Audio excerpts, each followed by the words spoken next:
research and everything. So not everything, but like a couple of people were like, hey, there are marketing agencies out there. You can start your own little marketing agency by offering like sort of smaller services. So like, your big corporates, they would offer like these large scale marketing services to like PR, television advertising. So all of those, like, we're like, okay, there's an opportunity here in digital marketing to offer like niche services like your social media, trying to understand, okay, how do I become popular on Facebook? I am already popular within the mall that I'm situated in. But some people know me, but like, how do I build that brand online and get a different sort of audience group to see who I am and what I'm all about? So it was just a matter of, I saw the opportunity and I was like, let me try this out. That's good, because, I started doing marketing when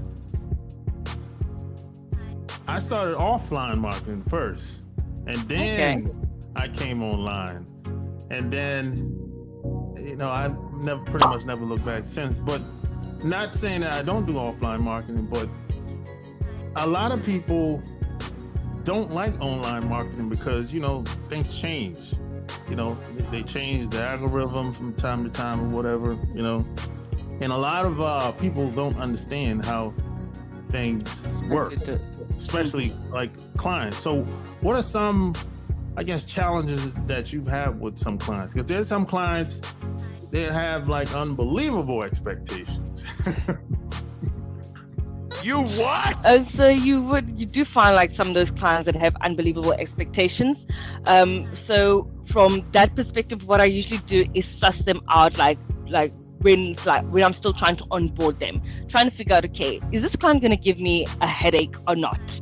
And if I feel like they might just give me a headache, I'm going to cancel that contract pretty much immediately, or whatever work I'm already doing for them. I'm going to be like, okay, you know what, after this project, I am done, because I do not need more headaches in my life. I've got too many other things to worry about.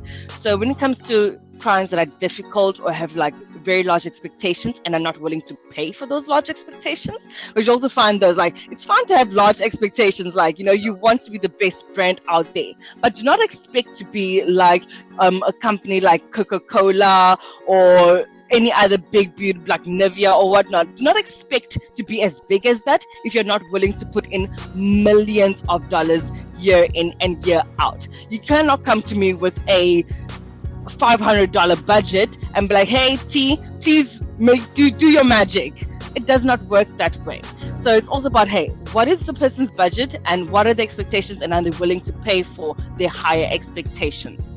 So that's like one of the things. And then if, for instance, like another issue, some of the other issues that you find is that clients aren't willing to try new things. So even within the digital marketing space, like you said, like when it comes to offline marketing, just the transition to online is bad enough. But even when people are considering online marketing and they understand that, hey, this is a great opportunity, they still want to put in those practices from 2, 3, 4 years ago, that they know, okay, they've seen other people do this and they understand that, okay, this could potentially work. So they want to be on Instagram as a beauty brand. But like, Instagram's algorithm right now is absolutely poor. Like, you're not going to get organic traffic just by posting ordinary content on your Instagram. You have to try and think, okay, let's do Reels. Let's move to different platforms like your Facebook Reels or TikTok or YouTube Shorts if you want to get that organic traffic.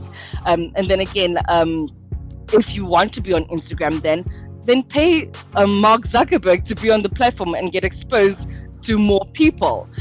So I feel like, so it's the whole fact that people are not willing to transition, they've got large expectations.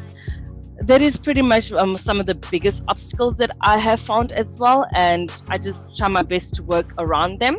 When it comes to clients that don't want to try new things, I'm like, okay, cool, let us stick to what you want to do, and then I'll show you, hey, these are the results you are getting.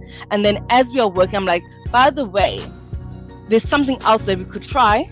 It's a little risky, it's a little something new, but if you want to get better results, because you could see the results that you're telling me that I should do is not working, let us see if you can try something else, and then work our way around that. Yeah, because that's a big challenge for a lot of people, and I've ran into it too in the past when I used to do a lot of client work. I don't do a lot of it the way today because I do my own thing. But yeah, see, a lot of people, when they come online, even if it could be a startup or just a person that's probably had a business for a couple of years, and when they come online, they want to be famous. I'd be like, hey, because they see other people, right? They see them everywhere. Every time they open their cell phone, they say, oh, I see him everywhere. He's on Google, he's on Facebook, he's on YouTube. And I'm like, hey, he spent millions of dollars to do that. It's not the millions of dollars or a lot of time. Yeah. Like a ridiculous amount of time to get to where he is. Yeah. But a lot of people are dishonest. Even those people that you see online a lot, they're dishonest with a lot of the new people. They'll tell them, hey, you can do it too. They don't tell them, they don't tell them how the behind the scenes. Yeah. See, that happened to me. I when I first came online, I met people and they were getting all the views and all the leads and it was crazy. But they didn't tell me the truth. They waited until months later until I bought into what they had. And then once I showed up at they had a conference and everything, and they said, hey, I paid. I didn't start off paying, but I paid to get my ads in front of people. I paid to get my ads shown in front of the right audience, and these are some of the things that a lot of people don't know. And you have to educate these people. And sometimes you also find that maybe they're not lying, but they're also telling half truths. Yeah. So you can start a podcast, for instance, like there's so much money in this, but they're not telling you what they are making. They're not telling you that, hey, by the way, like I ain't got no sponsors just yet. Nobody wants to sponsor my podcast. So they're going to tell you all of the great stories, and they're going to take like a little screenshot of like their biggest success, not highlighting any of the other failures that came along the way. I find that a lot as well. Yeah, because I have another podcast that don't have anything to do with business, right? But people will see that, they'll be like, oh, you got over 250 something episodes. I'm like, yeah, but I don't got no sponsors. And I said the main reason why I keep doing it, because people want to hear it. And I can monetize it because I wrote a couple books and I created a couple programs. But if it wasn't for that, I don't know if I'd keep doing it because it takes a lot of time and it's a niche market. Like it's a relationship and dating podcast. So that's kind of a niche market. Yeah. It's not like a big market like a business podcast. With business. Mm-hmm. Yeah. And a lot of people, I found it's very difficult to meet people, to get to know people in that market as well. Because, some people, they don't want to show their face, or they just want to, just do their thing. And relationships are a sensitive topic as well. You have to understand that. Like, nobody just wants to put their dirty laundry out there in public. Yeah. So it's a niche market. You know what I'm saying? But a lot of people will see and hear me and they'll be like, oh, you must be making millions. No, it takes a long time. It's only been 2 years. And trust me, there is someone out there that would have been like, yeah, of course, like I'm making it.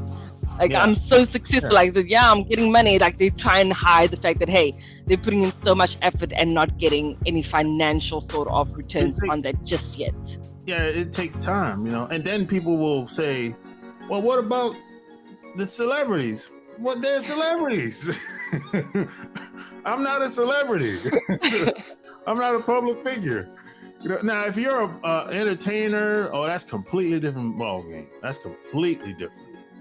But if you're starting from scratch, nobody knows you. Maybe you know some people in that market. Great. But it's still going to take time. It definitely will. And you know what, like talking about the whole celebrity thing, I want to start a podcast as well.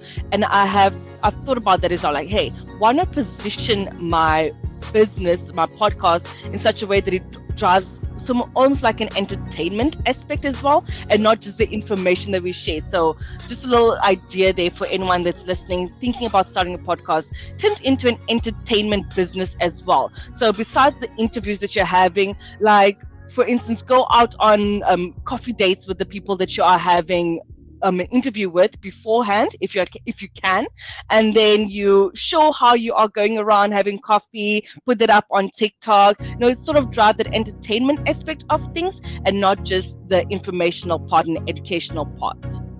Yeah, I mean, that's a good idea. I've told people that if you can pull it off, do it. If you can pull it off, exactly. You have to have the personality for it. Yeah, because I'm not around people all the time, so I'm not gonna be able to pull that off. Now, I mean, every once in a while, I go to the